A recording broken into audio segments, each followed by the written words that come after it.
Hello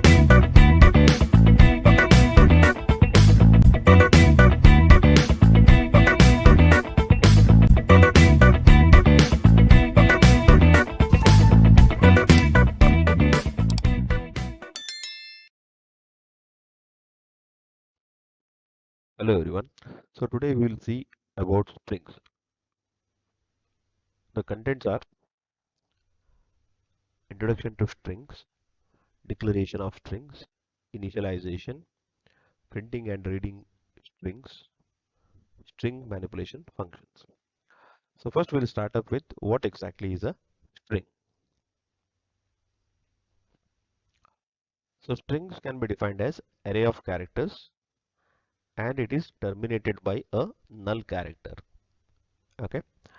So for example, I can write a string as in a double quote C string tutorial.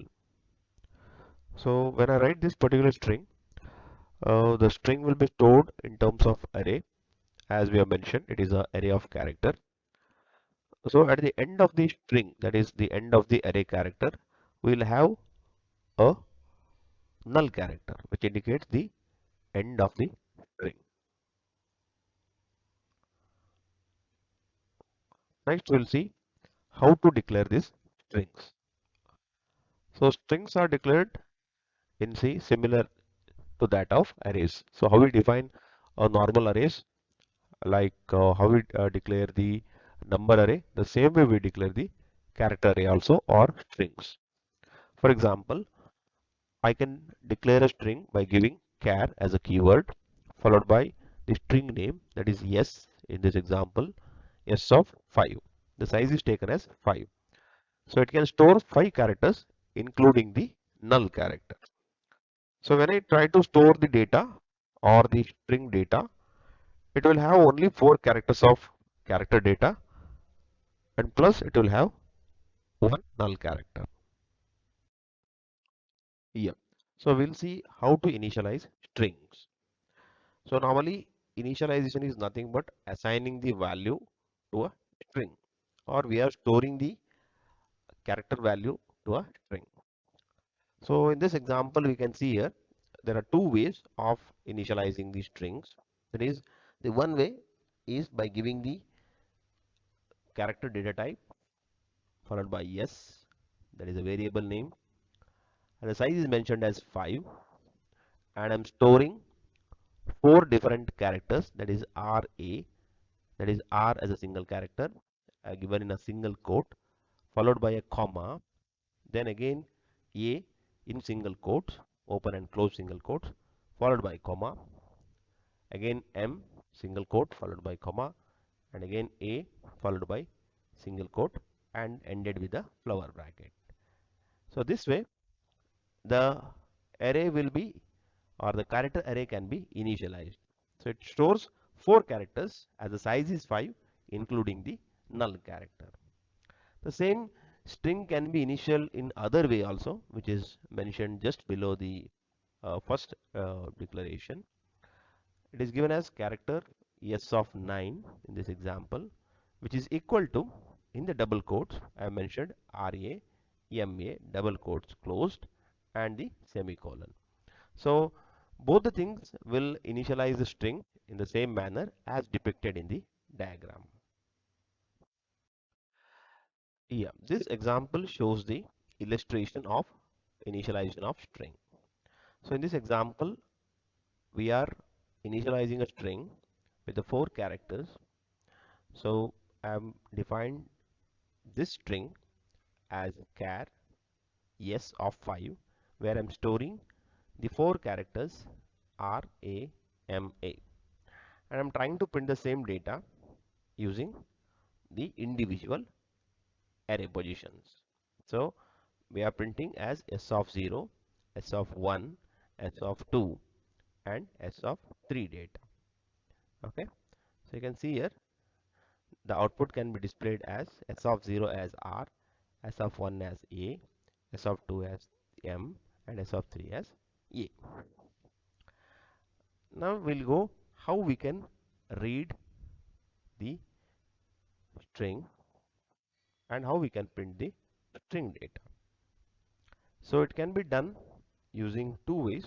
One is using formatted input function, formatted output functions, and the same way the strings can be read and printed using the unformatted statements also. So first we'll see using formatted statement. So formatted statements to input the string is scanf, and formatted statement to output the string is printf. So we'll try to see with an example. So I've taken an example wherein I'm declaring a variable character name of 10. So 10 is the size. I'm trying to enter the data by using the formatted input statement scanf followed by double quotes followed by the control string here is percentage yes. So yes will indicate that it is a string data which I'm going to read. So the variable where I'm storing the string value is name. Then we are trying to print that data by using a printf statement. It is as good as writing the scanf statement only. So instead of scanf, we are writing printf followed by the control string, that is percentage yes in this case, to indicate it is a string, and we are printing the string data, that is the variable name. You can see the output as I am entering the data RAMA, and the same data is displayed with a message welcome. Now we'll try to see how this can be used using a unformatted statements. So two unformatted statements we are illustrating here. One is gets and one is puts. The same example we'll try to implement, and we'll see how the data can be read. So the same example we have modified with gets and puts. So I've taken a variable name with the size 10. I'm entering the name using gets. So no control string, no access specifier, nothing. So only thing you have to use gets followed by a variable name. And at the same time to print we are using puts followed by a variable name or the string name, that is name, and you can see the output, it is as good as the output what we have displayed in formatted statement. Now we'll proceed, we'll see something called as string manipulation functions. So in C it allows many string functions to operate on strings, which is supported by the library string.h. So as we can see here some of the major functions of string. So first one is string copy, strcpy. So it takes two arguments, s1 and s2. Similarly, we have strcat for concatenating a string. We have strlen to find the length of a string. Similarly, we have strcmp to compare two strings. Then we have strchr to get the pointer to the first occurrence of a character. Similarly, we have str. It returns the pointer to the first occurrence of a string. So we'll see one by one the sum of the string functions. So first we'll see string length.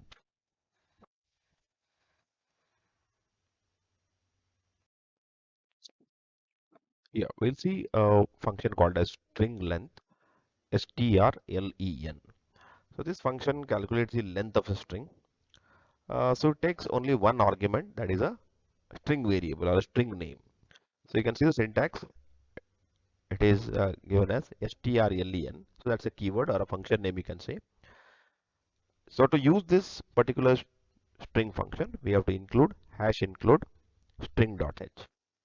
So as you can see in the example, we have tried to initialize a string, that is char c of not mentioned any of the size equal to program, and we have tried to calculate the string length of that particular string. So we have given temp is equal to strlen followed by a string variable. So this calculates the size of the string. So the size of the string here is 7. So this function returns a integer data. So based on the character count, it is going to display the integer data. So as you can see here, it is not counting the null character. Although null character occupies the space, but it is not been counted as a string data.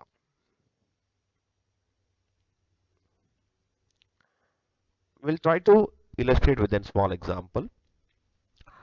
We have included string.h, as you can see, hash includes string.h. So we are declaring a variable here, char c of 20, and I've declared one variable int len just to get the length of that particular string. We are reading the string data, gets c, len is equal to str len of c.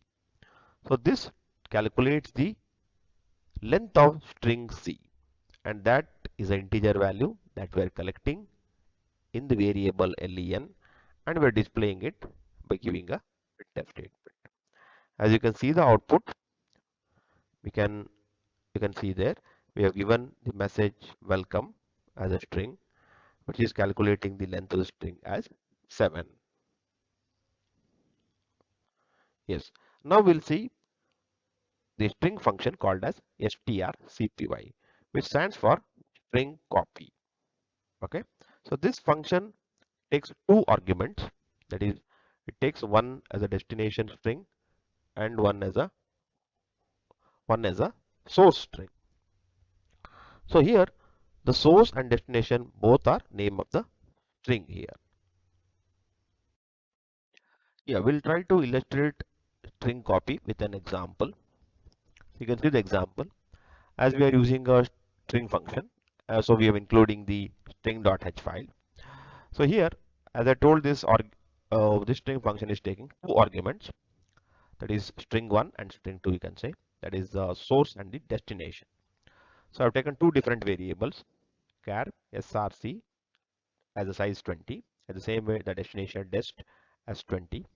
So we are trying to enter the string using the unformatted statement gets.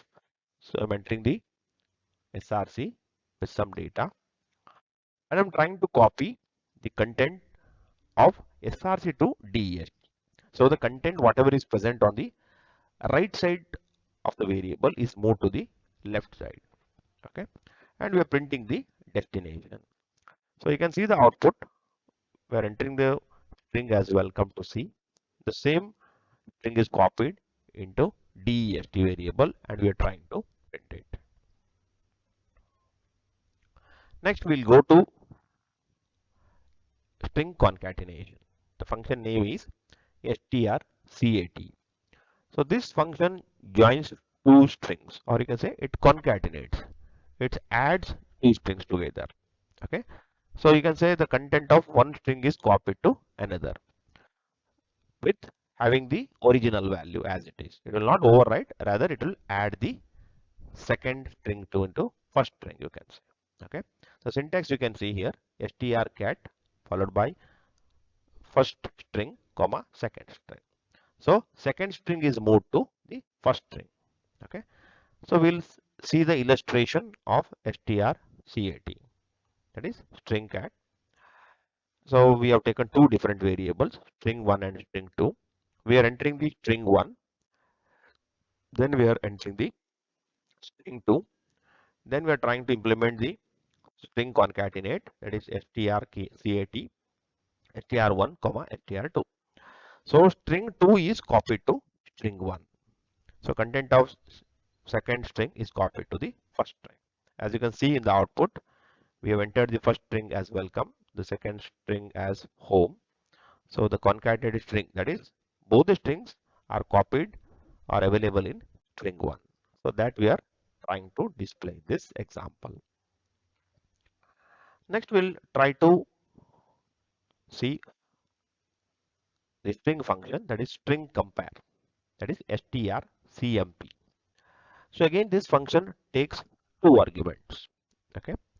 So here it is used to check two strings. So it checks the string 1 and string 2 whether they are equal. So if it is equal, it returns the value 0. Okay, normally used for comparing two strings. So again, the illustration of this function we'll try to see on this. So here we are taking two strings, character string 1 and string 2 with the size 30 each. We are entering the string 1 using the unmodified statement. Then we are reading the second string also. Now we are trying to compare both the strings whether they are equal or not. So if I use the condition statement, if followed by the function strcmp in that string 1 comma string 2. So here both the strings are compared. If they are equal to 0, so the value you are getting is equal to 0, then we can say both the strings are equal. So if you get any value other than 0, it is referred as strings are unequal. So as you can see the output, there is a sample output has been given. So the first string we have entered as welcome. So second string, if I give welcome, so then it will give a message as both the strings are equal. So thank you for watching.